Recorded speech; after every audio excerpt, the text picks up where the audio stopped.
جب ہوشنا کے نعرے جب لگائے جاتے ہیں تو ہوشنا کا مطلب کیا ہے؟ ہوشنا کے مطلب کو دیکھا جائے کہ ہوشنا کا مطلب ہے کرائے آف پریز، یعنی کہ حمد کی پکار۔ ہوشنا کا مطلب ہے حمد کی پکار، اور اسے عبرانی زبان میں اسی کو پریز اور سیوس،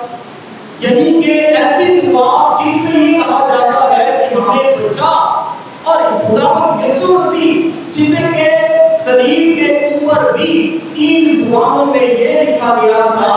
کہ یہ یہودیوں کا بادشاہ۔ صلیب کے اوپر بھی آپ اگر دیکھیں تو اس کے اوپر INRI، اس کا مطلب کیا ہے؟ یسوع نازرینوس ریکس ایوکورو۔ یسوع کا مطلب ہے یسوع، نازرینوس کا مطلب ہے ناصری، اور ریکس کا مطلب ہے بادشاہ، اور ایوکورو کا مطلب ہے یہودیوں کا۔ یسوع ناصری یہودیوں کا بادشاہ۔ بس اسی طرح بیتنیا میں جب نعرے لگائے جاتے ہیں خداوند یسوع مسیح کو بادشاہوں کا بادشاہ کہا جاتا ہے، اسے جو ہے اپنا بادشاہ تسلیم کرتے ہیں، اور وہ بادشاہ کیسا ہے؟ امن اور سلامتی کا بادشاہ ہے۔ اور جب وہ امن اور سلامتی کا بادشاہ ہے، ہم بھی اپنے ایمان کا اقرار کرتے ہیں، اور کلام مقدس کے جیسے لکھا ہے کہ جب ہم کہتے ہیں کہ ہوشنا ہوشنا داؤد کے بیٹے کو ہوشنا۔ آج کے دن کو بچوں کا اتوار کہتے ہیں، انگریزی زبان میں ہم سکتے، اور آج کے اس دن کو اذیت کا اتوار بھی کہا جاتا ہے، کیونکہ انگریزی زبان میں پیشن سنڈے کہا جاتا ہے۔ آج کے اس دن سے ہم دیکھتے ہیں کہ پاک ہفتوں کی عبادت میں ہم شامل ہو جاتے ہیں، پاک ہفتے کا آغاز ہوتا ہے، اور پاک ہفتے میں لطفیہ جو ہے وہ پورے سال سے کی نسبت میں بہت ہی مختلف ہوتی ہے، کیونکہ روزوں کے یہ ایام ہمیں مدد دیتے ہیں کہ ہم خدا یسوع مسیح کے حکموں، اس کے مرنے اور اس کے جیونے کو اپنی زندگی میں دیکھ سکیں، اور اس ویل کو جان سکیں، کیونکہ پاش کا ویل ہے، اور پاک ہفتے کو مختلف ناموں سے ہم جانتے ہیں۔ جیسے کہ کہا جاتا ہے کہ پاک ہفتہ جو ہے وہ اذیتوں کا ہفتہ ہے، یسوع کی اذیتوں کا ہفتہ ہے۔ پاک ہفتہ جو ہے وہ معافی کا ہفتہ ہے، کہ خدا جو ہے غریب انسانیت کو معاف کرتا ہے۔ پاک ہفتہ جو ہے یہ نجات کا ہفتہ ہے، اور سب سے بڑھ کے یہ کہا جاتا ہے کہ یہ پاشکائی ہفتہ ہے، کہ جب خدا یسوع مسیح دکھ اٹھاتا ہے، مرتا ہے، اور تیسرے دن مردوں میں سے جی اٹھتا ہے۔ آج جب ہم پاک ہفتے میں شامل ہوتے ہیں، بزرگوں کا اتوار مناتے ہیں، تو ہم کیا سنتے ہیں آج کی کلام مقدس میں کہ خدا یسوع مسیح اپنے مشن کا آغاز کر چکا ہے۔ خدا یسوع مسیح جو ہے وہ بیتنیا سے یروشلم آتا ہے۔ بیتنیا اس کا گاؤں ہے۔ کلام مقدس میں کیا ہے کہ بیتنیا جہاں پہ یسوع نے مردہ کو زندہ کیا، چار لوگوں کو زندہ کیا، لازر کو زندہ کیا، اور بیتنیا گاؤں جو ہے وہ مریم، مارتا اور لازر کا گاؤں ہے۔ بس یسوع جو ہے وہاں سے شروع کرتا ہے، شہانہ استقبال ہوتا ہے، اور شہانہ استقبال میں کیا ہوتا ہے کہ لوگ اپنے کپڑے جو ہے وہ رستہ پہ بچھا دیتے ہیں، اور گدی کے بچے میں چادر ڈالتے ہوئے یسوع کو کہتے ہیں کہ وہ اس کی سواری کرے، اور یہ ضرورت واقعی وقت نہیں تھا، بلکہ زکریا نبی کی بات پر جو کلام مقدس میں بیان ہے، اور کلام مقدس میں زکریا کا نوبہ اس کی نویں آیت مبارکہ اور اس کے الفاظ کیوں ہے؟ اے بیٹی سے پور شادمان ہو، اے بیٹی یروشلم خوشی سے رہنا، دیکھ تیرا بادشاہ آتا ہے، وہ حلیم اور گدی کے بچے پر سوار، وہ حلیم اور گدی کے بچے پر سوار ہے۔ عام طور پہ دیکھا جائے کہ بادشاہ کیسے آتا ہے؟ بادشاہ جو ہے وہ ہاتھی پہ سوار ہوتے ہوئے یا گھوڑے پہ سوار ہوتے ہوئے، ہاتھ پہ تلوار لیے ہوئے، اور اپنے گروہ کے ساتھ، اپنے سرکردوں کے ساتھ جو ہے وہ اپنی طاقت کا مظاہرہ کرتا ہے، اپنے اقتدار کو بتاتا ہے، اور اپنی قوت طاقت کا مظاہرہ کرتے ہوئے وہ لوگوں کے درمیان آتا ہے۔ اسی طرح رومیوں کا جب بھی وہ شہنشاہ لوگوں کے درمیان آتا، اپنی سلطنت کی آتا، اگر لوگ کیا کرتے تھے؟ لوگ اسی طرح اس کے سامنے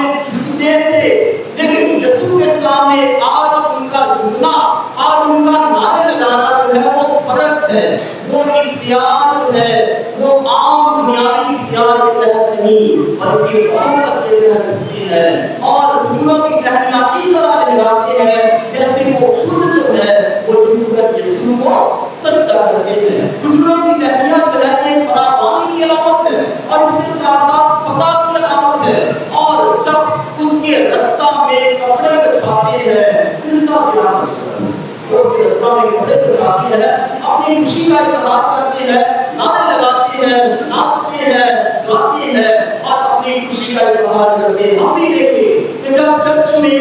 کوئی نیا تعمیر آتا ہے آپ کو اسے کیسے خوشامدید کہتے ہیں. اپنے معاشرے اپنے کلچر میں دیکھیں کہ کیسے جو ہے سیدھی ادرک ڈالتے ہوئے سیدھی ٹوپی ڈالتے ہوئے اور گلے میں مالا ڈالتے ہوئے ہم اس شخص کو خوشامدید کہتے ہیں. اور جب یہودیوں میں دیکھا جائے کہ وہ چادر بچھاتے ہیں تو اس کا مطلب یہ ہے کہ وہ یسوع کو اپنی زندگی میں خوشامدید کہتے ہیں اور اسے اپنا بادشاہ مانتے ہیں اور نعروں کے ساتھ کہتے ہیں کہ بادشاہوں کا بادشاہ بادشاہ. آج جب اس کی بارے میں کلام مقدس میں ہم نے سنا ہے کہ یہ نعرے لگائے جاتے ہیں کہ خوش داؤد کے بیٹے کو خوش یہ ایمان کا اظہار کیا جاتا ہے اس کے جلال اس کی قدرت کو بیان کیا جاتا ہے. اور فرشتیوں نے یسوع سے کہا کہ انہیں منع کر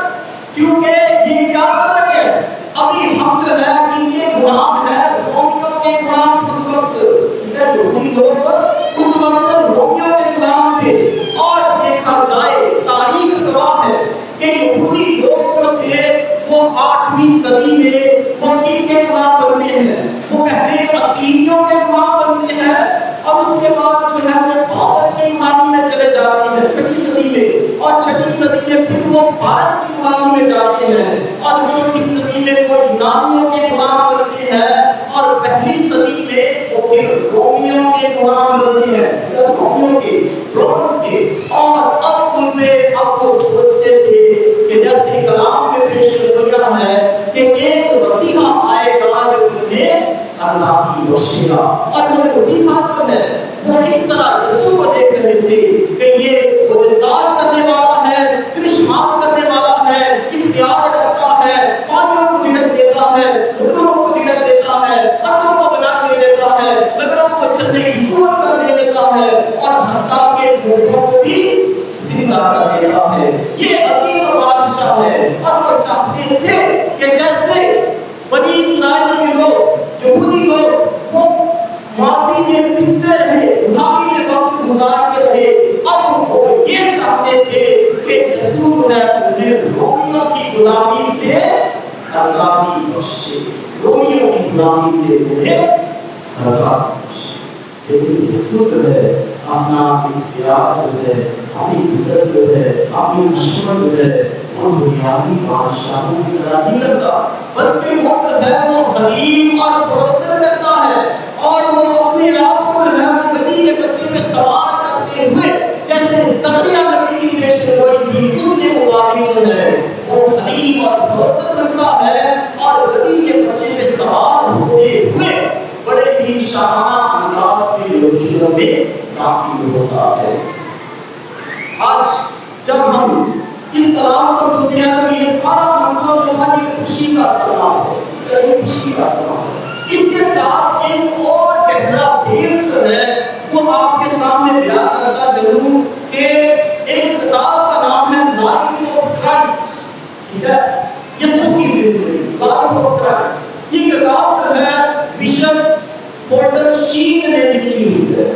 اس میں وہ یہودیوں کی ساری روایت کو بیان کرتا ہے. یہودی لوگ آج قربانی نہیں چڑھاتے جیسے کہ عید الاضحیٰ اسحاق کی قربانی ہوئی ابراہیم کا بیٹا جو کہ حریم کے پہاڑ پہ قربان ہوتا ہے اور یہودی لوگ اس قربانی کو یاد کرتے ہیں ہیکل میں قربانی گزراتے تھے.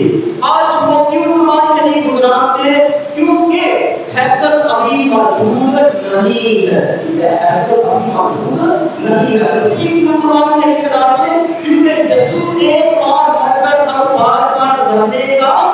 نہیں ہے. بس بشپ پورٹر اپنی کتاب میں اس ساری روایت کو بیان کرتے ہیں کہ وہ بتاتے ہیں کہ یہودیوں کے کیلنڈر کا پہلا مہینہ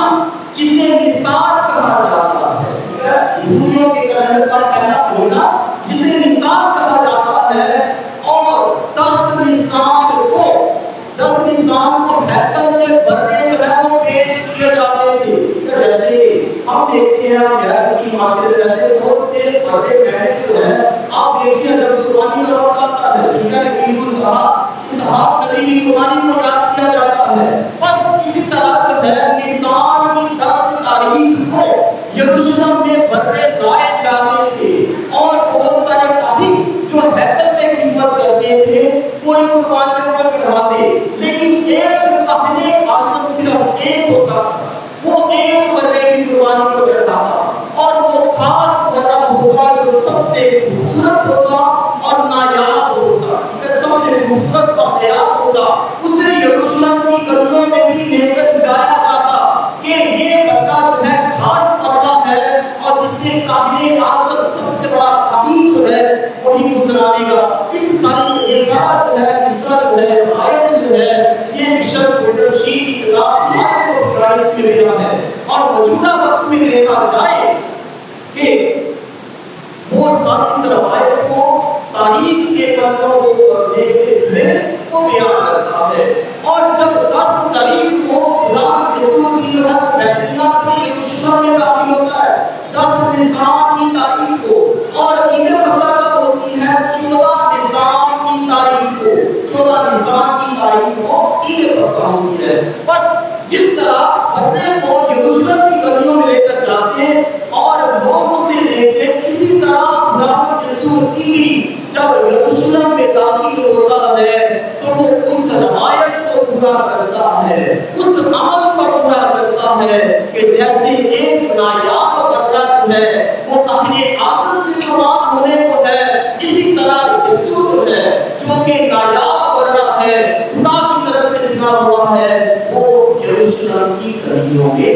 جاتا ہے یروشلم کی گلیوں میں جاتا ہے اور اس نجات کے بھید کو جو ہے وہ پورا کرتا ہے اور جیسے کہ اشارہ نبی نے بھی پیش گوئی کی ہے کہ وہ خدا کی طرف سے مارا ہوا ذلیل اشارہ سے تیسرے باب میں کہ وہ خدا کی طرف سے مارا ہوا ذلیل وہ ہماری ہی خطاؤں کے سبب سے زخمی ہوا ہماری ہی بدیوں کی خاطر کچلا گیا اسی کے کوڑے کھانے سے ہمیں شفا پائی کہ اسی کے کوڑے کھانے سے ہمیں شفا پائی ہے بس یسوع جو ہے وہ یروشلم کی گلیوں میں 4 دن کھلے عام تبلیغ کرتا اتوار کے دن جیسے کہ آج ہندوؤں کا اتوار 10 نسان کو خدا یسوع مسیح یروشلم میں داخل ہوتا ہے جیسے کہ روایت کے مطابق جو ہے پردے پیش کیے جاتے ہیں اور یہودی کلچر میں ہم دیکھتے ہیں کہ یہ ساری باتیں جو ہے بشپ رشید جو ہے ہم ایک کتاب سے بیان کرتے ہیں یسوع وہ نایاب بندہ ہوتے ہوئے بے عیب بندہ ہوتے ہوئے جیسے کہ کس نے پیش گوئی کی تھی یوحنا نے سباقی نے پیش گوئی کی تھی کہ دیکھو خدا کا بندہ دنیا جہاں کے غلاموں کو اور یہ الفاظ کب کہے جاتے ہیں جب پاک یوکرس جو ہے دکھایا جاتا ہے کہیں جو ہے اقدس یوکرس کی قربانی میں جب اس بندے کو اپنے ہاتھوں میں لیتا ہے پاک یوکرس کو لیتا ہے وہ کہتا ہے کہ دیکھو خدا کا بندہ دنیا جہاں کے غلاموں کو بس وہی بندہ جو ہے وہ قربان ہوتا ہے اور جب وہ بندہ قربان ہوتا ہے تو آج اسی لیے ایک طرف خوشی کا سماں ہے نجات کی تکمیل ہے بادشاہوں کا بادشاہ ہے نجات دینے والا ہے بے عیب کرتا ہے اور دوسری طرف جو انجیل مقدس ہم نے سنی اس میں اس کی اذیت اس کے دکھ اور اس کے مرنے اور دفن کیے جانے کا بیان ہے اور کلام مقدس میں ہم نے سنا اس کے دکھوں کا ہم جب سنتے ہیں تو اس کے دکھ کیا ہے کہ نینے انسان جو ہے وہ اپنے داروں کے حوالے کیا جاتا ہے برابر ڈاکو کو اس کی جگہ پہ چھوڑ دیا جاتا ہے جھوٹی گواہیاں دی جاتی ہے اس کے منہ پہ تھوکا جاتا ہے اسے مارا جاتا ہے سنسار کیا جاتا ہے اور اوپر بکنے کا الزام اس پہ لگایا جاتا ہے ارغوانی کو شوق پہ لائی جاتی ہے کانٹوں کا تاج اسے سر پہ رکھا جاتا ہے سنجمنے سے اسے مارا جاتا ہے اس کے کپڑے اتار دیے جاتے ہیں بدکاروں کے ساتھ اسے شمار کیا جاتا ہے راہگیر اسے برابر کرتے ہیں اور اسے کہتا ہے کہ نبوت سے بتا کہ تجھے کس نے مارا. اسے بادشاہ کہتے ہیں، یہودیوں کا بادشاہ کہتے ہوئے تجھے دمشق کی طرف چلتے ہیں. بس وہ بندہ جو ہے وہ کلوری کے مقام پہ قربان ہوتا ہے. کلوری کے مقام پہ یروشلم سے کلوری کے مقام پہ قربان ہوتا ہے. اور کلوری جو ہے وہ اسقا بنتی ہے جہاں پہ یسوع کو عید لگائے جاتے ہیں. اس کے سر پہ کانٹوں کا تاج لگایا جاتا ہے، اس کے کپڑے اتار دیے جاتے ہیں، اس کے سر پہ کرما لگایا جاتا ہے کہ یسوع ناصری یہودیوں کا بادشاہ. اس کی پسلی میں نیزہ لگایا جاتا ہے تاکہ سفر کے شروع ہونے سے پہلے اس کی جان نکل جائے. بس یسوع ہے سفر ہونے کے پہلے ہی جیسے ہی سفر ہوتا ہے یسوع کی قربانی جو ہے وہ باغ کے حضور جو ہے وہ پوری ہو جاتی ہے. اور جو صلیب دینے کا کام جو یسوع نے جیسے خود پیش ہوئی کی کہ ضرور ہے کہ انسان سردار کاموں سبیوں اور فریسیوں کے حوالے کیا جائے، ان سے مظلوم کریں گے اور وہ تیسرے دن مردوں میں سے آج جب ہم ایک طرف یسوع کے شہادت کی سرکار کو دیکھتے ہیں، دوسروں کا ایمان ہے، اور دوسری طرف دکھوں کا سارا بیان سنتے ہیں. اسی طرح ہم دیکھتے ہیں کہ وہ لوگ جو یسوع کے لیے کہتے ہیں کہ ہوشنا ہوشنا، ان کے بعد کہتے ہیں کہ یہودیوں کا بادشاہ یہی ہے، یہی ہمیں رومیوں سے آزادی بخشے گا. اس میں سے بہت سارے لوگ ایسے بھی ہیں جو بعد میں کہتے ہیں کہ اسے صلیب دے، اسے اس کا تجربہ ہم بھی کرتے ہیں کہ خوشی کے لمحات میں جب خوشحالی ہے تو کیا پیسہ ہے، دولت ہے، سرکیزی ہے، بہت سے رشتے دار ساتھ ہیں، بہت سے دوست مل جاتے ہیں، بہت سے ساتھ دینے والے مل جاتے ہیں. لیکن جب کسی شخص کی زندگی میں بیماری آتی ہے، پریشانی آتی ہے، دکھ آتے ہیں، مصیبتیں آتی ہیں اور طرح سے کوئی مشکل آ جائے تو کتنے لوگ ساتھ دیتے ہیں. اس کا تجربہ معاشرے میں رہتے ہوئے ہم کرتے ہی رہتے ہیں. آج یسوع کے شام میں ہم نعرے لگاتے ہیں، لیکن جب یسوع مسیح کی گواہی دینے کا وقت ہے، جب یسوع مسیح کے الہی نام میں زندگی گزارنے کا وقت ہے، تو اس وقت کتنے سچے مسیحی کتنے ایماندار ہیں جو نعرے لگاتے ہیں. آج ایمان کے ساتھ کیا یہ نعرے صرف جذباتی نعرے ہیں یا ایمانی نعرے ہیں، یا جذباتی نعرے ہیں یا ایمانی نعرے ہیں؟ بس وہ شہید جن کے بارے میں جو نعرے لگاتے ہیں، خوشی کا اظہار کرتے ہیں، کتنے وفادار رہتے ہیں. یوحنا پیارا شہید یسوع کی صلیب کے نیچے کھڑا رہتا ہے، باقی سب چھوڑ کے چلے جاتے ہیں. آج جب ہم اس سارے کلام کو سنتے ہیں، اس کو اپنی زندگی میں جگہ دیں کہ یسوع کے چلانے میں ہر کوئی شامل تو ہونا چاہتا ہے، لیکن جب اصل وقت آتا ہے گواہی کا، جب صلیب اٹھانے کا، جب شمعون کریمی جیسا کردار نبھانے کا، تو کتنے لوگ یسوع کے ساتھ کھڑے ہوتے ہیں. دکھ میں جو ہے کتنے لوگ ہوتے ہیں اور خوشی میں کتنے لوگ ہوتے ہیں. روایت کے مطابق کہا جاتا ہے کہ دکھ بانٹنے سے کم ہوتی ہے اور خوشیاں بانٹنے سے